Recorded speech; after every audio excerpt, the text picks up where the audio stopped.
So yesterday was on this date, 1998, the anniversary of 1998's David Wells' perfect game. Now, stop me if you've heard this before. I'm sure you've heard this before. I'm a noted Mets fan, but a bunch of my buddies are Yankee fans, and this was my summer after my freshman year in college. And we came home mid-May after finals, and my buddy said to me, do you want to go to the Yankee game on Sunday? I think it was a Sunday. And I was like, well, I got nothing else going on. I'm back home for the summer, and a bunch of the guys are going, so why not? Go, have a few beers, enjoy a baseball game. Cool. So I'd only been to Yankee Stadium maybe one or two other times. This was the old Yankee Stadium. So we go. It's also Beanie Baby Day, at the height of the Beanie Baby craze. Can we get the Beanie Baby? Can we resell the Beanie Baby? How much is the Beanie Baby going to be worth? By the time we get there, we do not get Beanie Babies. They're already gone. Ends up, because it's Beanie Baby Day, there's 50,000 people at the stadium. Now, again, this is a May game. Who did they beat? The Twins, Mraz? Yes, the Twins, because the Expos was Cones. Yes, it was the Twins. So it's a random May game against the Twins. It's not normally going to have 50K at the game. But again, it's a Beanie Baby Day. So there's nearly a sellout in the Bronx for a May date against the Twins.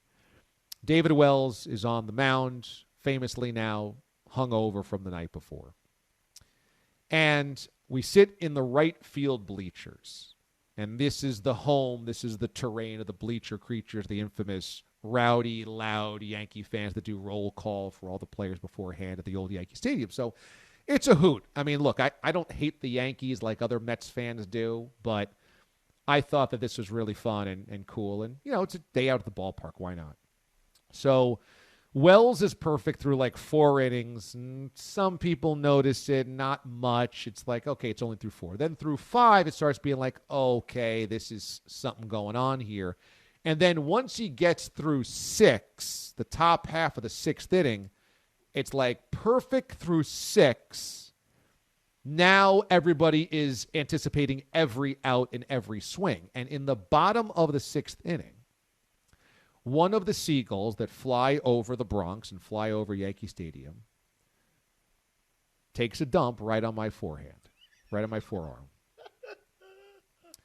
Now I didn't notice it, didn't look up at the bird, but I'm just sitting there, and then splat, that white seagull poop lands right on my right forearm. And I'm like, ew. And all of the guys around me start dying laughing. I mean, my buddies are just killing me. And I'm like, oh, my God, this is so gross. And I think I had a napkin from a hot dog or a pretzel or something, and I go to wipe it off. And everybody in the section goes, no! What do you mean no? No! No! Wells' perfect game. You can't. And I'm like, guys, you have to be kidding me. No, you can't. And if it was just my buddies, I wouldn't have cared. If it was just the guys that I was with, who cares? But I'm telling you, it was the bleacher creatures as well. The entire section was like, you can't. No, that's good luck seagull poop. And so I'm like, oh, my God. I would get jumped by all these Yankee fans around here. And so for 3 innings, top 7, top 8, top 9, I've got seagull poop on my right forearm until he clinches the perfect game. And then everybody in the section starts hugging, gets the final out, goes crazy. Everybody goes crazy. And then everyone's like, "That it was the bird poop. It was the seagull poop. Look, you did it." And I'm like, I don't even care about this. I'm not a Yankee fan, but I did it for the Yankees and out of the goodness, the charity of my heart for David Wells. As soon as the game is over, I'm like, okay, guys, this is over. I'm wiping this bird poop off. So infamously, we saw David Wells in San Francisco one year at the Super Bowl, late night at a bar. He was buying JMO shots for everybody, as you might imagine. And Mraz starts talking to him because he's David Wells. And I start trying to tell David Wells the perfect game story. I thought this was a good story. He couldn't care less. I mean, it was like, get out of here. I've heard them all before. And I don't even think, Mraz, he believed my story. But even if he was going to believe me, he was 3 sheets to the wind. He was absolutely toasted. And he didn't even sit through the story. He was done in 10 seconds. We had David Wells, and you basically lost him. It was the most embarrassing moment I think we've had on a road trip because, as David Wells has publicly said, Yankee Stadium holds 52,000 people. I've met 200,000 people who have said they've been at my perfect game. So for DA to just Now, I really was at the game. I know. And I have the best story, I'm sure, from the game. I think your story is great. The problem with your story is there's two people who don't want to hear your story. David Wells and anybody who's already heard the story. Me and David Wells both fall into that category. So it was just a very rough, embarrassing moment. But you were like a kid, and I've been there, I get it, who wanted to tell the story.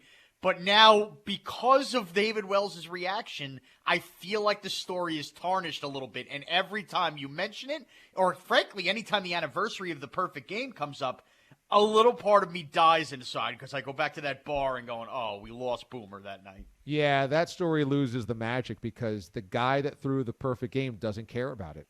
He doesn't care about the story. Or at least the Jameson was way more interesting than the story. And he was only hanging out with like 3 other fat guys. So it wasn't like the company was all that great for him. So he opted for JMO and 3 other fat guys over my David Wells Lucky Seagull poop story. And also had a toast, DA, if you remember, as we raised the shots up and said, here's to your mother's skirts, boys, or here's to whatever with your mother. And I said, oh, that's an interesting one. But it was Boomer, so we did the shot. I forget exactly how it was worded, but here's to something and something skirts. It was bizarre. Yeah. He was lit up, and it was like 9 o'clock at night. It was way early. So it begs the question, do I need to stop telling the David Wells story now? Because yesterday I tweeted about it, and I wondered, have we now hit critical mass where I just need to stop telling the story? Well, the tweet was rough, but I think if you're at a party and somebody who's heard the story says you got to tell them your David Wells story, I think you wait for the if I'm toss. Egged on, but yes. I can't initiate it myself. No, the moment you just enough, hang it up, retire it to the rafters. So I got 23 years out of it, and now it's time to just hang it up. But you did it to yourself. You did it to yourself.